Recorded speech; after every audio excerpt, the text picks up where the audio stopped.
தமிழ்நாடு பொதுப்பணித்துறை மதுரை மண்டல முன்னாள் தலைமை பொறியாளர் RVS விஜயகுமார் அவர்கள் அணையின் பலம் குறித்த அனைத்து வாதங்களுக்கும் நடைமுறை ஆய்வு ஒன்றே வழி என கூறுகின்றார்.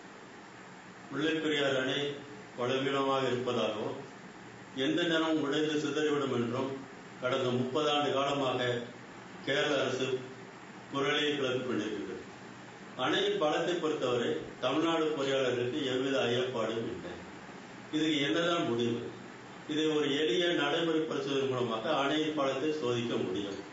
அணைக்கு வருடத்திற்கு 10 மாதத்துக்கு நீர்வரத்து உண்டு. ஆகவே இந்த சோதனையை இந்த 10 மாதங்களில் எப்பொழுது வேண்டுமானாலும் நாம் செய்ய முடியும். அணையின் நீர்மட்டத்தை தேக்கடி மதன் மூலமாக நாம் எடுக்கும் அளவினை கட்டுப்படுத்தி அணையின் நீர்மட்டத்தை ஒரு நாளைக்கு ஒரு அடியாகவோ அல்லது தேவைப்படும் அளவுக்கு நாம் உயர்த்திக் கொள்ள முடியும். அணையின் நீரின் அழுத்தத்தால் அணைக்கு ஏற்படும் அழுத்தத்தை ஸ்ட்ரெயின் கேஜஸ், அதாவது தகைவுமானிகளை வைத்து நாம் அளவிட முடியும். அணை தாங்கக்கூடிய அளவினை நாம் ஏற்கனவே கணக்கெடுத்துக் கொள்ள முடியும். ஆகவே இந்த ஸ்ட்ரெயின் கேஜஸை, தகைவுமானியை டிரைனேஜ் கேலரி, அதாவது வடிகால் சுரங்கத்தில் தேவையான இடங்கள் பொருத்திக் கொள்ள முடியும். அணையின் நீர்மட்டத்தை சிறிதாக உயர்த்தி ஸ்ட்ரெயின் கேஜஸ், தகைவுமானி பாதுகாப்பான அளவினை காட்டும் பொழுது நீர்மட்டத்தை சோதனை நிறுத்திக் கொண்டு அப்போதைய நீர்மட்டத்தை அணையின் கொள்ளளவாக கொள்ள முடியும். இது ஒன்றுதான் அறிவுபூர்வமாக நாம் நடைமுறையில் சாத்தியமான ஒரு பரிசோதனை. இதை செய்துவிட்டால் அணையின் பலத்தை குறித்த இந்த பட்டிமன்றத்துக்கு ஒரு தீர்வாக இது அமையும். இந்த சோதனையை மத்திய நீர்வள குழுமத்தை சார்ந்த 2 மாநிலத்தை சாராத பொறியாளர்கள் வைத்து எளிதில் செய்து முடிக்க முடியும். அடுத்து தமிழ்நாடு பொதுப்பணித்துறையில் 34 ஆண்டு காலம் பணிபுரிந்து தலைமை பொறியாளராக ஓய்வு பெற்றவர் பொறியாளர் வீரப்பன். இவர் கட்டுமான தொழில்நுட்பத்தில் அகில இந்திய அளவில் சிறந்த பொறியாளர். தமிழ்நாடு பொதுப்பணித்துறை பொறியாளர் சங்கத்தின் செயலர் மற்றும் தலைவராகவும் அகில இந்திய பட்ட பொறியாளர் கூட்டமைப்பின் பெருந்தலைவராகவும் பல ஆண்டுகள் செயலாற்றியவர். இவர் 2 மாநிலங்களும் பயன்பெறுமாறு ஒரு தீர்வினை சொல்கிறார். 136 அடி முதல் 152 அடி வரை நீர்மட்டத்தை உயர்த்துவதால் கிடைக்கப்பெறும் கூடுதல் மின் உற்பத்தியில் 50% கேரள அரசுக்கு வழங்குதல், நெய்வேலி நிலக்கரி கழகம் போன்ற தன்னாட்சி பெற்ற முல்லைப்பெரியாறு அணை ஆணையத்தினை நிறுவி அணை இயக்கத்தை மத்திய அரசின் கட்டுப்பாட்டிற்குள் கொண்டு வருதல், இதற்கு இந்திய அரசியல் சட்டம் பிரிவு என்ட்ரி 56 படி நடைமுறைப்படுத்துதல், கேரள அரசு எந்தவித உடன்பாட்டிற்கும் வர மறுக்குமே ஆனால் பன்மாநில நதிநீரை முல்லைப்பெரியாறு அணையினையும் உள்ளடக்கி இந்திய இறையாண்மை பாதுகாப்பு காரணங்களுக்காக தேசியமயமாக்கி இயக்குதல். கேரள அரசின் உண்மைக்கு புறம்பான வாதங்கள். கேரள முதல்வர் அச்சுதானந்தன் சுண்ணாம்பால் கட்டப்பட்ட அணைக்கு ஆயுட்காலம் சுமார் 50 வருடங்கள். எனவே 999 வருட ஒப்பந்தம் போட்டது தவறு என்று சொல்லி வந்தார். அவருக்கு 999 வருட ஒப்பந்தம் அணையில் 155 அடி வரை தண்ணீரை தேக்கினால் நீரில் மூழ்கக்கூடிய 8500 ஏக்கருக்கான குத்தகை ஒப்பந்தமே அன்றி அது அணைக்காக போடப்பட்ட ஒப்பந்தம் அல்ல என்று தெளிவுபடுத்தப்பட்டது. மேலும் ஒரு கட்டுமானத்திற்கு வயது என்று ஒன்றும் இல்லை. அவ்வப்போது உள்ள தொழில்நுட்பங்களை பயன்படுத்தி மேம்படுத்தப்பட்டு காலத்தை அது வென்று நிற்கும். உதாரணமாக கரிகால் சோழன் கட்டிய கல்லணையை மேம்படுத்தி கடந்த 1500 ஆண்டுகளுக்கு மேலாக பயன்படுத்தி வருகிறோம். சீனாவிலும் உலகில் உள்ள பல பகுதிகளிலும் 2000 ஆண்டுக்கும் முந்தைய அணைக்கட்டுகள் இன்றும் நல்ல முறையில் பயன்பாட்டில் உள்ளன.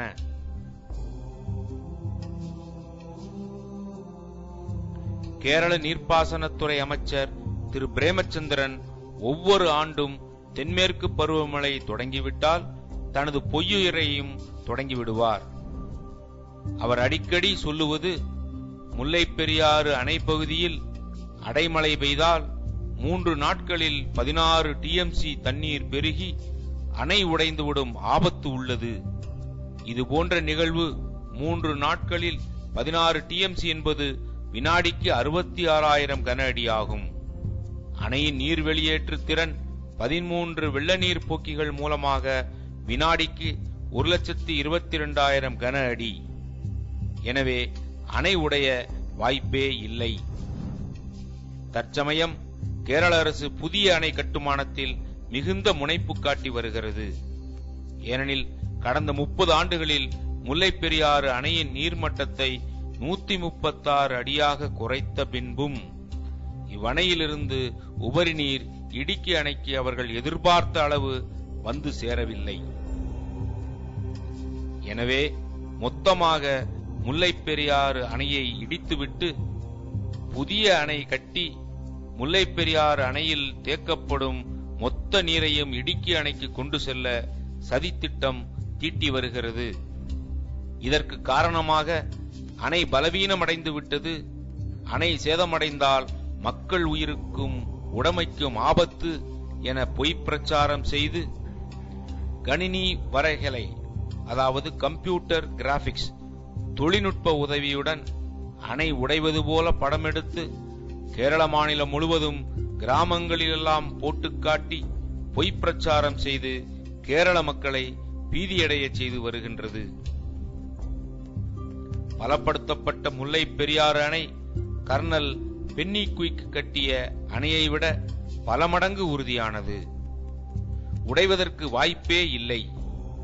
கேரள நீர்ப்பாசனத்துறை அமைச்சர் திரு பிரேமச்சந்திரன் அவர்கள் ஆசைப்படி அணைக்கு சேதம் ஏற்பட்டு அணையின் மொத்த நீரும் உடனடியாக வெளியேறினாலும் கூட கீழே உள்ள மலைப்பள்ளத்தாக்கின் வழியாக ஓடி இடுக்கி அணையை அது அடைந்துவிடும். இடுக்கி அணை முல்லைப் பெரியாறு அணையைப் போல சுமார் 7 மடங்கு அதிக கொள்ளளவு உடையது என்பதால் அதில் எளிதாக இந்த நீரை தேக்கி வைக்கவும் முடியும். அப்படி இல்லாமல் இடுக்கி அணையும் நிரம்பியிருந்தால் முல்லைப் பெரியாறு அணையின் நீர் 45 கிலோமீட்டர் தூரத்தில் உள்ள இடுக்கி அணையை அடைய குறைந்தது 4 மணி நேரம் ஆகும். இந்த நேரத்தில் இடுக்கி அணையில் உள்ள நீரை தேவையான அளவு வெளியேற்றி தகுந்த பாதுகாப்பு செய்ய முடியும். இடுக்கி அணையின் நீர் வெளியேற்றும் திறன் வினாடிக்கு 4 லட்சம் கன அடி ஆகும். முல்லைப் பெரியாறு அணைக்கு கீழே சுமார் 50 கிலோமீட்டர் தொலைவில் பெரியாற்றின் குறுக்கே இடுக்கி அணை கட்டப்பட்டுள்ளது. பெரியாறு அணை அமைந்துள்ள இடம் கடல் மட்டத்திலிருந்து 2709 அடி உயரமாகும். இடுக்கி அணை அமைந்துள்ள இடம் கடல் மட்டத்திலிருந்து 1853 அடி உயரமாகும். ஆக பெரியாறு அணைக்கு கீழ் இடுக்கி அணை சுமார் 856 அடி தாழ்வாக பள்ளத்தில் கட்டப்பட்டுள்ளது. மேலும் பெரியாற்றின் வெள்ள நீர் பெரியாறு அணைக்கு கீழ் உள்ள சுமார் 200 அடி முதல் 500 அடி வரை ஆழமுள்ள பள்ளத்தாக்கு வழியாக ஓடி வழியில் உள்ள எந்த ஊருக்கோ அல்லது அதன் கரைகளில் வசிக்கும் மக்களுக்கோ எவ்வித சேதமுமின்றி இடுக்கி அணையை சென்றடையும். ஆகையால் பள்ளத்தாக்கில் 100 அடி ஆழத்திற்கு மேல் வெள்ள நீர் ஓடினாலும் பெரியாறு அணைக்கு கீழ் வாழும் சுமார் 45 லட்சம் மக்களுக்கோ அவர்களது உடைமைகளுக்கோ எந்த ஒரு பாதிப்பும் இருக்கவே இருக்காது என்பதுதான் தெள்ளத் தெளிவான உண்மையாகும். கேரள பாசனத்துறை அமைச்சர் திரு பிரேமச்சந்திரன் அவர்கள் முல்லைப் பெரியாறு அணைக்கு மாற்றாக புதிய அணை ஒன்றை கட்டி தமிழகத்திற்கு தண்ணீர் தருவேன் என்கிறார்.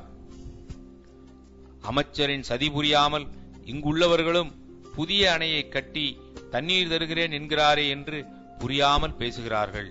புதிய அணை கட்டப்படுமேயானால் நீரியல் படி தண்ணீர் எடுப்பதற்கான வாய்ப்பே இல்லை. முல்லைப் பெரியாறு அணை முல்லைப் பெரியாற்றில் ஒரு தடுப்புச் சுவர்.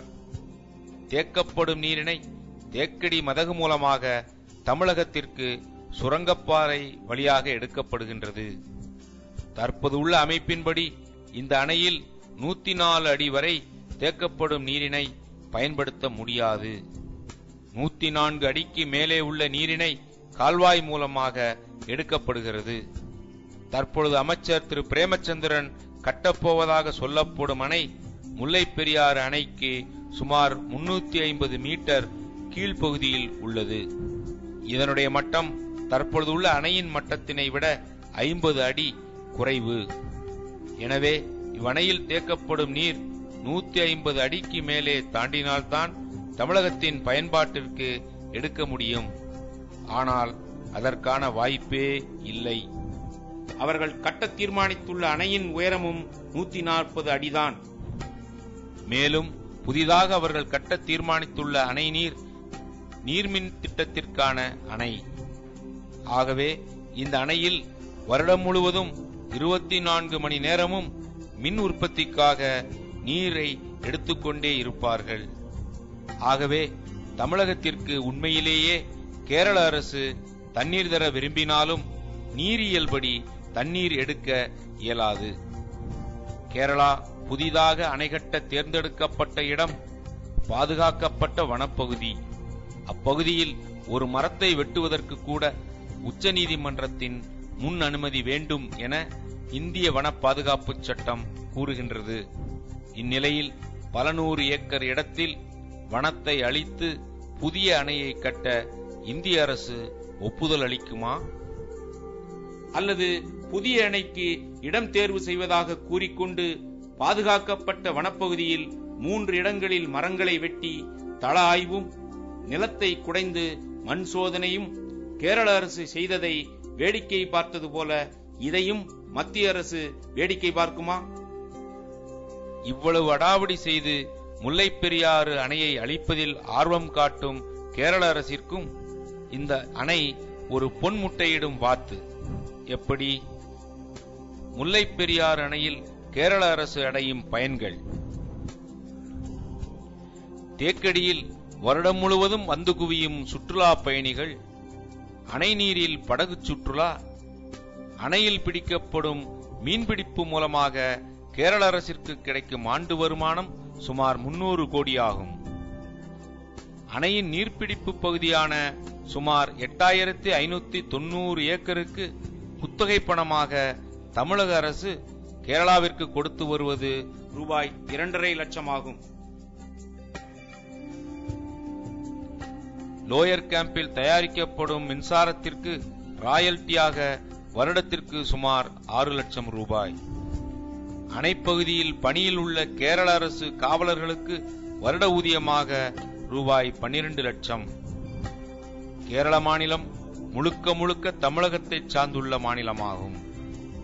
கேரளத்தின் எல்லை 70% தமிழகத்துடன் கேரளாவை இணைக்கும் இணைப்புச் சாலைகள் 12 ஆகும்.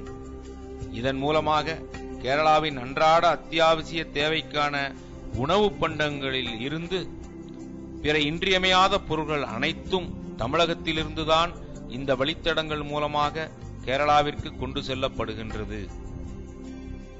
இது தவிர கேரளாவில் 44 ஆற்றுப்படுகைகள் இருந்தாலும் அப்படுகைகளில் மணல் அள்ளுவதற்கு கேரள அரசு தடை செய்துள்ளது. எனவே கேரள அரசின் அனைத்து அரசு மற்றும் தனியார் கட்டுமானங்களுக்கும் தமிழகத்திலிருந்துதான் மணல் கொண்டு செல்லப்படுகின்றது.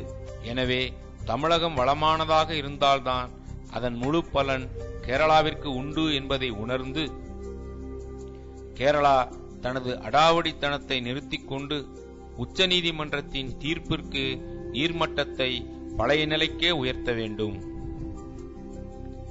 இந்திய அரசு கேரளாவின் சட்டத்திற்கு புறம்பான நடவடிக்கைகளை வேடிக்கை பார்த்துக் கொண்டு இல்லாமல் உண்மையிலேயே நடுவண் அரசாக செயல்பட வேண்டும்.